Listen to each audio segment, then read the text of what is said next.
മുല്ലപ്പെരിയാറിലെ മരമുറി ഉത്തരവ് റദ്ദാക്കാനാകുമോ എന്ന കാര്യത്തിൽ സർക്കാർ നിയമോപദേശം തേടി. ഉദ്യോഗസ്ഥർക്കെതിരെ നടപടിയെടുക്കുക അഡ്വക്കേറ്റ് ജനറലിന്റെ നിയമോപദേശത്തിന് ശേഷമാകും.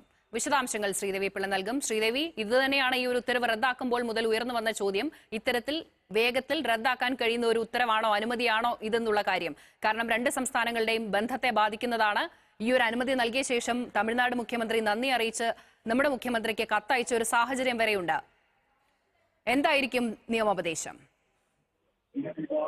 ബിന്ദു, ഇപ്പോൾ അഡ്വക്കേറ്റ് ജനറലിനോടാണ് സംസ്ഥാന സർക്കാർ നിയമോപദേശം തേടിയിരിക്കുന്നത്. ഈ വിവാദമായിട്ടുള്ള ഉത്തരവ് തൽക്കാലം തുടർ നടപടികൾ വേണ്ട എന്ന് പറഞ്ഞുകൊണ്ട് കെപ്റ്റ് ഇൻ അബെയൻസ്, അതായത് മാറ്റിവെക്കുക എന്നുള്ള രീതിയിൽ മാറ്റിവെച്ചിരിക്കുകയാണ്.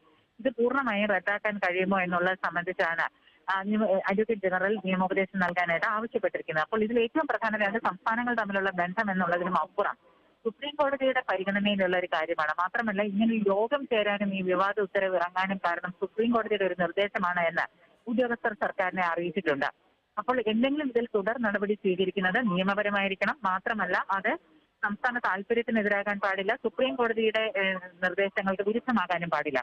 അതുകൊണ്ട് തന്നെയാണ് ഇപ്പോൾ നിയമോപദേശം ചോദിച്ചിരിക്കുന്നത്. മറ്റൊന്ന്, ചീഫ് വൈൽഡ് ലൈഫ് വാർഡൻ ബെനിസിറ്റ് തോമസിനെതിരെ മാത്രം നടപടിയെടുക്കാൻ കഴിയുമോ എന്നുള്ളത്. പ്രത്യേകിച്ച് ഈ കാര്യത്തിൽ മറ്റ് മുതിർന്ന ഉദ്യോഗസ്ഥർ കൂടി ആ യോഗത്തിൽ പങ്കെടുത്തിട്ടുണ്ട്. അവരുടെ കൂടി ഒരു ഉപദേശം കണക്കിലെടുത്തുകൊണ്ടാണ് ഇങ്ങനെ ഒരു ഉത്തരവ് ഇറങ്ങിയത് എന്നുള്ള കാര്യവും സർക്കാരിന് അറിയാം.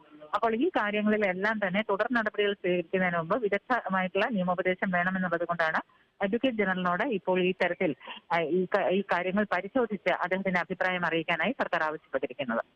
ശരി ശ്രീദേവി.